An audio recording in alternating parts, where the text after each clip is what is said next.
start with the opening statement, and we'll take questions.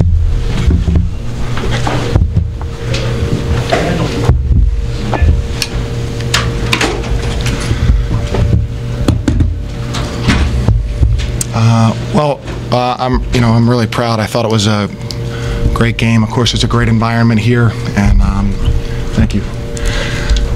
I'm proud of my team, and I think we've been playing really well lately, and been playing very well on the road, and thought we did a lot of good things today and showed some toughness, and really pleased with the win, and looking forward to Thursday's game at LaSalle. Chris, how important was it not to turn the ball over and not to let them spur on you? It seemed to be a half-court game, superior in a half-court game. Yeah, I mean, obviously they're so good at pressure, and I'm sure you hear this a lot. You can't replicate that at practice. We use 6 guys or 7 guys, but you can't replicate the speed, and they're used to seeing so many different ways. So we tried as hard as we could. I don't know if we had any turnovers in the backcourt. I can't remember any off the top of my head, but we thought if we can get it over there. I don't think we were crisp on offense in the first half, but the second half we were much better. Found ourselves some open shots that we were able to knock down, and that was a key part of the game. The biggest part of the game, I thought, was our defense, and we rebounded very well defensively. So I think not turning the ball over and our defense were the story for us. Coach, you talked about that rebounding on Thursday. You out-rebound them and hold them to no second chance points. Can you kind of elaborate on just how big that was in this win? Yeah, it's huge. I mean, if you look up and down the scouting report for VCU, they have a lot of guys who, in fairly limited minutes have 20, 21, 28 offensive rebounds. Mo L.A. Cox has 51 offensive rebounds.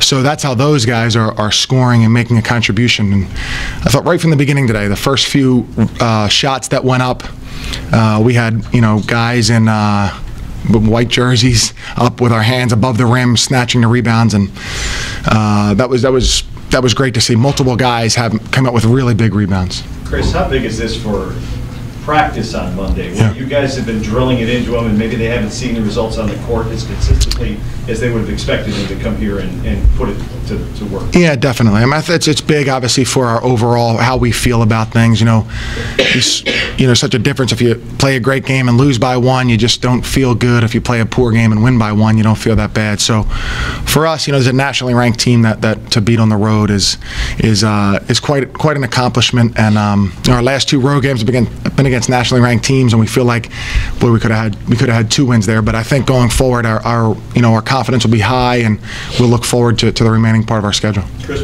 what adjustment did you make to stop getting beat up by their guards, getting into that lane? In the first half, that happened. Yeah. Well, we just did a couple of things, John, that I can't share with you, but mainly trying to dig in and trying to. When we saw what they were trying to take advantage of, maybe make a quick switch and try to, not give them such an advantage. So, we executed really nicely defensively. They're a difficult team to defend because of the shooting, but because of the speed with which they move.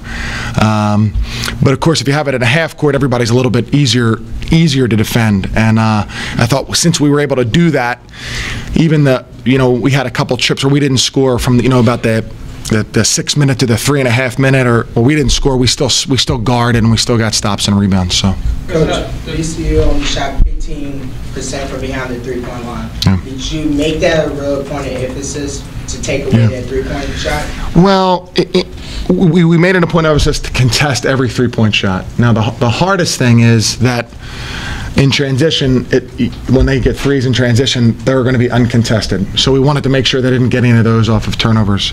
But we talked about contesting every 3-point shot. So even if even if they got one or stopped behind on one of their screens, we wanted to make sure that we contested it and make it not a clean look at the basket. Chris, you seem to be playing as well as you guys have been playing all year. Why is it? The difference between a month and a half? Yeah. I think the guys have really good confidence right now. I think they're I will give our guys this, they're very resilient and they have resolve. I think it's easier to be distracted now in this day and age more than ever with social media and different people pulling at you. And our guys, we lost some heartbreaking games, and the next day at practice they were good, ready to play on the court early. I think that stuff starts to show up at some point. Coach, can you say a little bit about Ken Anthony? He played 39 Yeah. minutes, came out of the game. Yeah, he's just the toughest kid, you know, I ever coached, and just the toughest kid I've ever been around. You know, his career high is, you know, against his arch rival, a ranked team last year on the road, and then he plays a game which makes us win today against a great team where they specialize in harassing ball handlers. He's just the toughest kid, and I'll say this: he has earned every bit of accolade or congratulations that he gets, because there's no one that's worked harder or put himself out there more. Coach, he's had some good games in the past against VCU. Do you think he's sort of tailor-made to be the kind of guard to beat this press because he's so quick and he's got crazy handles?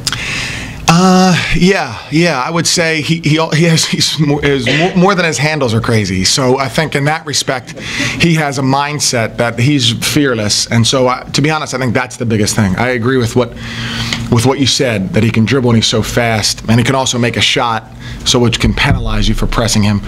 But he also has a well-earned high sense of confidence, and that is probably his greatest trait. Coach, in a matchup like this, there's enough challenges, but can you speak a little bit more to the poise of your team where they go stretches without field goals, but still are doing the other little and big things away from the ball? Yeah, I think, you know, unfortunately that has happened to us a lot, and most teams go through scoring droughts, and for us it seems to be fairly prominent sometimes, but I don't think we haven't defended, you know, whether we're scoring well or not. I think we've defended you know, almost every possession this season, and you know, so that's I'm really proud of that, because again, it takes a different kind of mindset. When things are going well, it's easy. When things aren't going so well, it's a little bit more of a challenge to dig in. I know you talked a little bit about how you can build off this a little bit from the rivalry perspective. You probably don't look at it, you know, in too detail, but how big is this for you guys to get this win here? Yeah. First time in 14 years. Right. Well, it is big. You know, I love.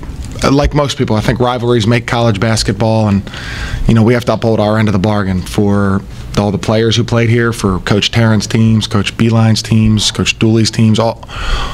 We need to uphold our end of the bargain, and so we feel it's gratifying that we're able to do that today. And we want this rivalry to be the best rivalry in the Atlantic 10 and in the country, and so you know, both teams have to be good in order for that to happen. Chris, everybody on your bench went to shake Riate's hand after the game. Yeah. What did you say to him? You know, I just said, I asked him if it was bad, and he thought it might be, and I just said, you know, that guy's overcome a lot of things, and people wouldn't have predicted he'd become the great player that he is and NBA prospect that he is. So, you know, what's bad for a regular person might not be as bad for him, and wished him luck in getting better. All right, thanks, guys. Sure. Thank you, guys. Thank you.